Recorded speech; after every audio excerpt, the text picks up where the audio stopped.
Oh yes, hello and welcome back to an episode of Marvel Mad, and welcome back to Comic Corner. Today's episode we have a very unique, special episode where we follow on from that mystical saying a lot in Marvel is what if, and this one is a brutal but beautiful story as well, and it is Thanos Wins. Now, for any Marvel fan out there, I would highly recommend this. It is just, I can't explain it. It's just brutal but beautiful at the same time. Written by Donny Cates and drawn by Jeff Shaw, it's one of Marvel's best creative duos. The story's answer is a simple but insane question: what if Thanos actually wins? We're thrown into a future where Thanos has killed almost everything and anybody, sort of thing. We're talking gods, heroes, villains, aliens, the lot, sort of thing. And he's ruled over this universe that's left with nothingness, and it's just there, sort of thing. It's pure cosmic madness mixed with brutal storytelling and beautiful artwork as well. I literally can't describe how visually pleasing this is, but the storytelling as well is really hard hitting, and I would recommend this to anybody, sort of thing. So we'll have a quick chat about the plot. So future Thanos basically summons his young self to help him finish one last mission, wiping out the last remnants of life in this post-apocalyptic world that he's basically created. He's guided by none other than the Cosmic Ghost Rider, who turns out to be one of my favourite characters.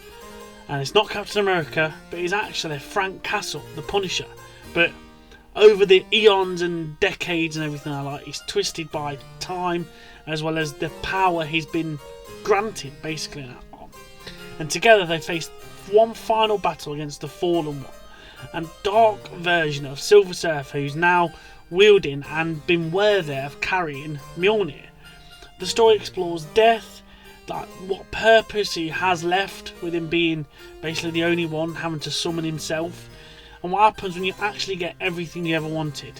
You see, not everything is always hunky-dory, really.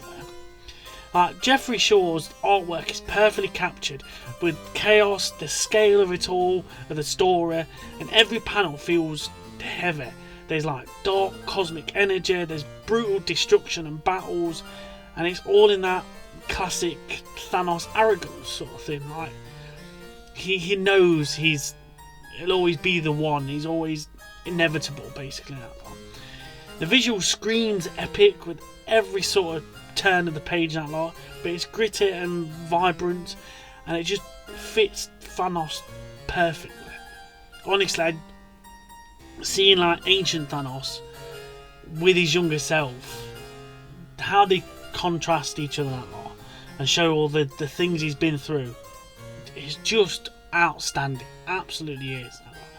Some of the standout moments is the reveal of Cosmic Ghost Rider, and how he goes through stages of when they first battle Thanos, and he pretty much gets killed, and he makes a deal with the first devil, Mephisto, and then he's going through all that sort of thing. He's made the deal with the devil, then he makes a deal with Galactus and becomes his herald, and then the third deal with the devil, basically, and he makes a deal with Thanos, and it's just a proper unusual, really cool Marvel twist, which you'd never would think of. And I think we've done a Cosmic Ghost Rider story on the channel before now, but this is how he's brought into it all. And I think the comics probably afterwards is span them, but it's so good now. Honest to God, it's brutal but brilliant at the same time. That showdown with both Thanoses against the Silver Surfer as well. It is just it's full of emotion, full of weight, and how they finally take down the Silver Surfer as well. Even though the Silver Surfer obliterates Punisher, they manage to both the Thanoses come together and take Silver Surfer out, which is so good in that lot. And Thanos is facing his own destiny, and even realising the only one that could kill Thanos is Thanos, and like the battle they have, it's just brutal, and it always shows you that in victory, it's not always like euphoria and that lot. It can be a curse sometimes, and it's just so good. And that ending as well, like the old Thanos is broken, beat down, and all he wants is to meet his lady, is to meet death, and in a sort of way that he's been brutal and stuff like that sort of thing, he finally gets it, and he manages to be with death in the end, and it's just such a really nice and satisfying ending to him sort of thing. And it's the story is not just about destruction and victory and everything like that. It's about purpose and how he just wants. He's gave everything to death. He's made a temple to death, but he just wants her sort of thing. And it just honestly, it's like a reflection of humanity's obsession with winning and power and control. And I know probably I'm not the best to talk of it because I hate losing, but it's sort of there's a nice reflection sort of thing, which is really cool and that lot. But Thanos Wins is one of those rare Marvel stories that just goes all in on the madness and chaos and destruction, but still delivers a proper emotional depth story.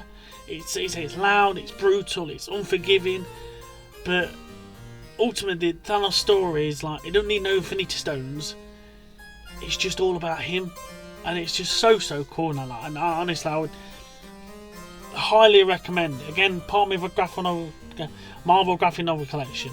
I would highly recommend trying to go out and find this because it's such a unique and cool story. Honest to God, and that lot. But anyway, thank you very much for joining us on an episode of Comic Corner.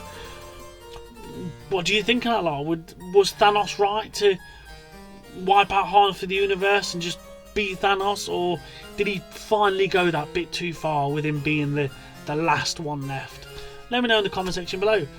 Like, share, subscribe, and all that jazz and that lot. Check out this comic and see what you think of it, that lot. And we'll see you all next time on another episode on Marvel Mad. Thanks a lot, guys, and see you soon.